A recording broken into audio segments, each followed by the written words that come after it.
Saturday. I just spit on you. Happy Saturday. I've been thinking about summer, as you know, and anticipating it with hopeful hopes, and because I love summer and all the things. But I was wondering, do you guys go camping? Do you like camping? Do you like to go, like, desolation wilderness camping, backpacking? Do you like to camp at a KOA campground where there's a place to plug in your blow dryer and your curling iron? Or do you not like camping at all? Do you prefer to stay in hotels, resorts, places where you're more catered to? Well, I like camping of all kinds, especially desolation wilderness camping. I actually have desolation wilderness within a mile of my house. It's a hike. You've got to do some cutting through property that you're really not supposed to cut through, but I know where it is, and you're going to go with me on a camping trip very soon, as soon as the weather's nice enough. And Maya and I will trek up that hill and record our overnight little survival trip. So that'll be cool. But yeah, I was wondering what your opinion of camping is and how enthusiastic or not you are about it. And I wanted to share one of my fondest memories of camping with my children. I want to say they were 7 and 9. And we did a little overnight camping trip at a campground in, of all places, Foster City, California, which is not someplace you would think there's a campground, but there's some creeks and there's a river, and between those things there's a few little spots that are kind of, out of the way of things, and there's a campground. So I took my kids to this campground, and adjacent to the campground there was like this little cowboy bar. It's funny, it was kind of a packed little bar, even though the campground was not packed. So I could take my kids in this little bar, and I could sit down and have a beer, because there was like a room to play pool, and so the kids could go back and play pool, and while the adults sat around and had drinks. So I had several beers. In fact, I got pretty tipsy. But anyway, that's not part of the story. We get back to our campsite that night. Oh, right. I was going to tell you about the lesbian named Sunny. In the bar, I sit down, and this woman is sitting next to me, and she's definitely a tough girl. And she's got on the cowboy hat. She's a big girl, and she's talking like a man, and she was really butch. And I don't know why I remember her name was Sunny. And she just talked to me for the longest time. I don't know if she, thought I was... I don't know what she thought, but I wasn't. We go back to the campsite. I set the kids up in the back of my pickup camper with like blankets and sleeping bags and stuff. And I had a little one-person tent that I slept in right next to the truck. So partway through the night, we hear some kind of sound going on in our campsite. So, I get up, come out of the tent to see what it is. My kids are peeking out from the back of the truck. And I catch this raccoon. I didn't catch him, I saw him. And he's got a loaf of our sandwich bread that, I was kind of young. I didn't know enough to lock up our food at night. Duh. I know better now. So here goes this little raccoon, and he sees me, but he's got the bread, and he's gonna make a run for it. So he starts running with this bread. And I thought, oh, hell no, you're not taking food away from my children. So I start chasing this little guy. And we ran for a long ways. I had a flashlight in the dark, running through the woods after this raccoon in an area that I didn't know at all. So I'm like, running across the creek and up a hill and down a hill and over fallen trees and around logs and after this little raccoon. We went a long way and he was not letting go of that bread. I kept hoping he was going to drop it and get scared and drop it and I could just take it and go back. But he didn't give up. He didn't give up. He kept going and going and going. And my kids are laughing. I can hear them laughing. And I'm chasing this little guy, yelling, "You let him." Anyway, finally, this little guy goes, I don't know if he went into his den or what. It was dark, but he went into this brush. He went under it. And somehow there wasn't room for him and the bread to go through whatever he was going through. And he dropped the loaf of bread at that point. It got hung up on the what do you call it, the briar. And so I retrieved our loaf of bread and triumphantly went back to camp. And my kids thought I was so cool because I got the bread back from this wild animal. Poor little thing. And that same camping trip, my daughter went to use the bathroom. They had like a wooden outhouse. And she comes out and she goes, "Mom, there's a spider in there." I said, "Okay, well, just use the other one over there, the other bathroom." So she goes and uses the other bathroom, and I went to check out the spider. Well, it was a black widow, the biggest black widow I've ever seen in my life, and it was right there in the corner as you entered the bathroom. No! No! No! But I didn't want to kill it because I happen to love black widow spiders. And I couldn't kill it.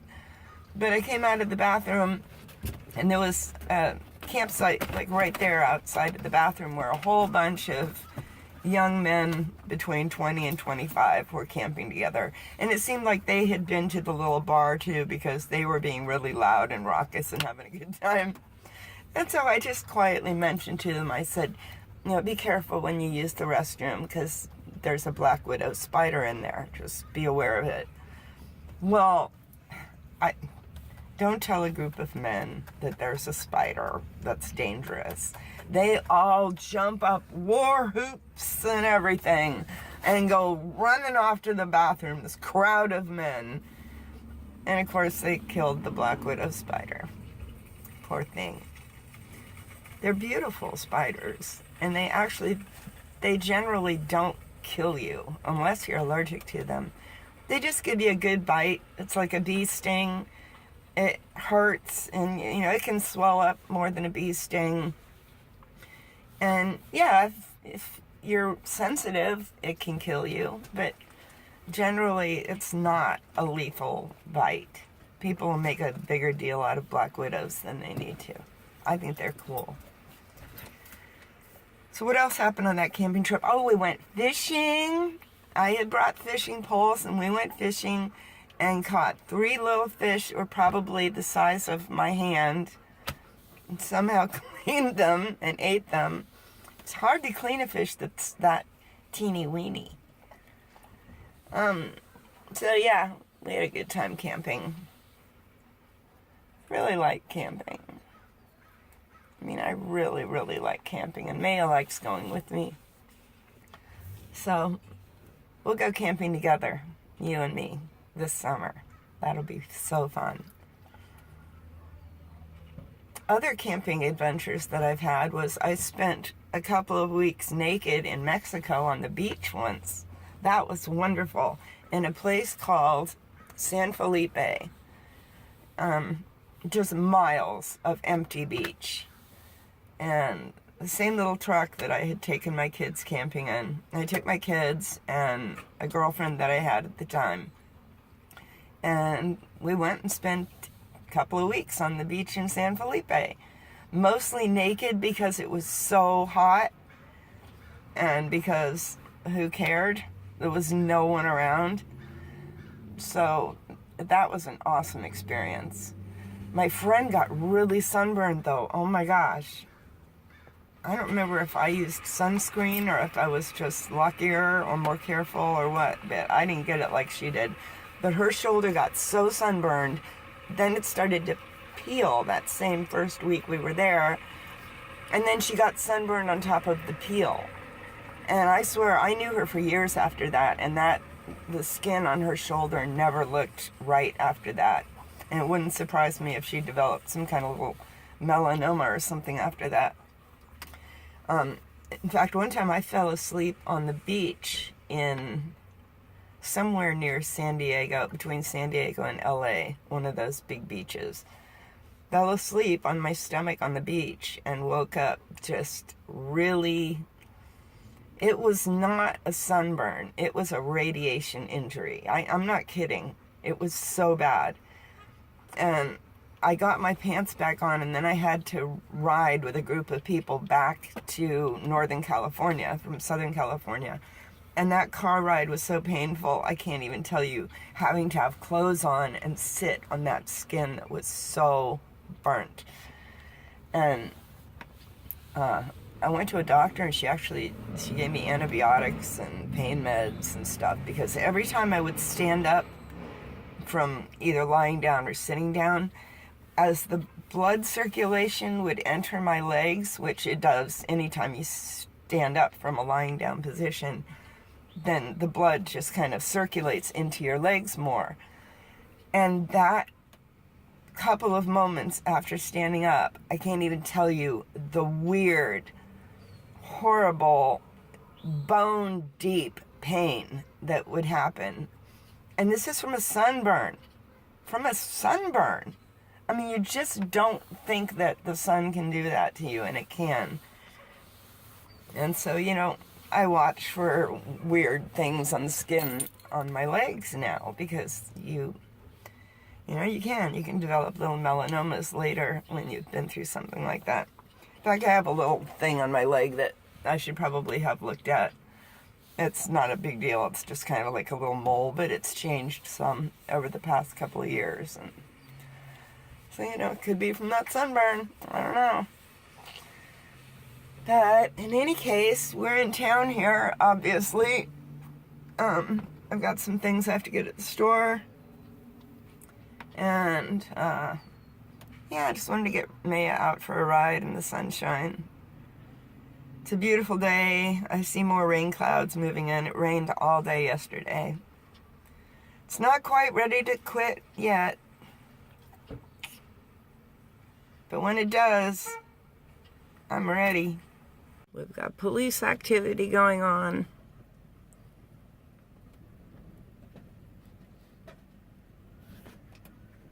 I don't know what's up.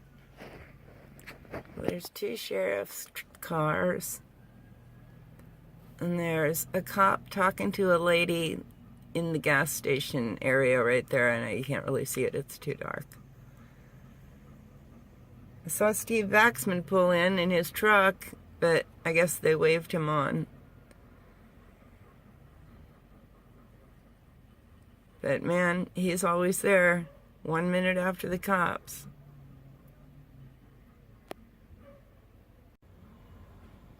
And another cop showed up. What the heck? And this lady who's talking to the cop over here in the shadows, it looks like she's laughing with him about something. Her trunk is open. Stop, cars.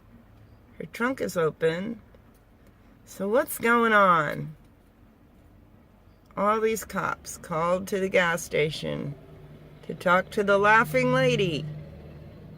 What the heck? I guess she's telling them all about something that happened. Apparently she found it rather humorous. Well, that's good.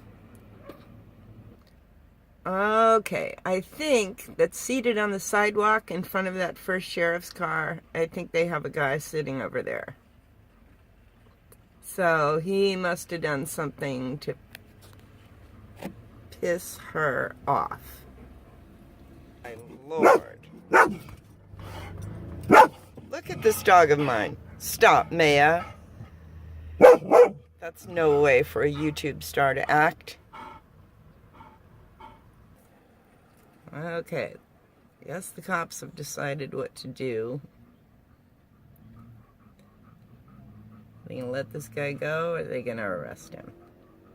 I guess they're leaving. Apparently they didn't notice this guy, who obviously just escaped from jail. And there's Steve Baxman again. Yay, Steve Baxman. There he went. Now, what are these fools going to do? All but 2 of them have left. Okay, there's the guy they had. He's walking away.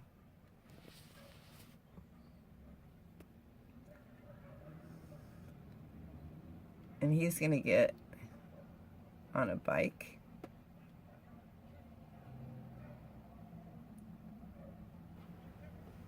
I'd say just in this town alone, there's probably, no, I'm guessing there's probably about 200 homeless in this town. And probably another 50 in Monterey. It's a lot. What can you do? For years, my husband Michael and I ran a food program out of our church, and we had hot dinners and bags of groceries that they could come get once a week, or twice a month, twice a month. And they're still doing it. I'm just not in charge of it anymore. I got tired. You burn out after a while, and I had other slots to fill in the church, so I just kind of moved on and turned it over to other very able people. And yeah, it's been going on for 10 years now. 10 years. More than 10 years. Oh wait, more than 10 years. Like 12 or 13 years now. Doing the math in my head. Yeah, it's gonna rain. It's gonna rain, and it's gonna rain soon. So, I guess I should get my groceries and go home.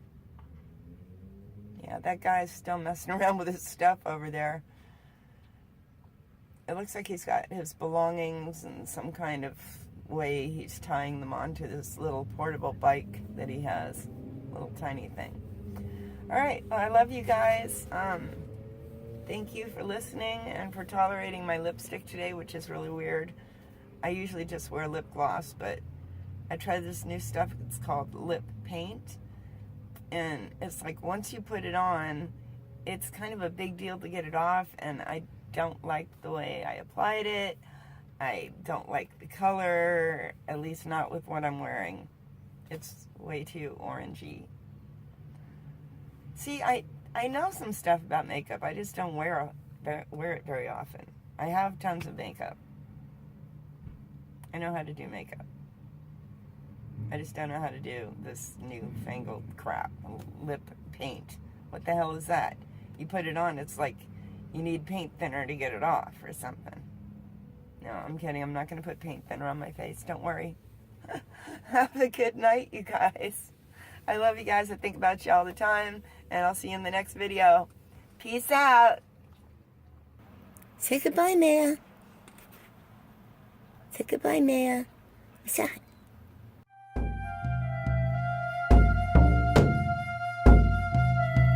And tune in next time, because we're going to sing songs. Yay!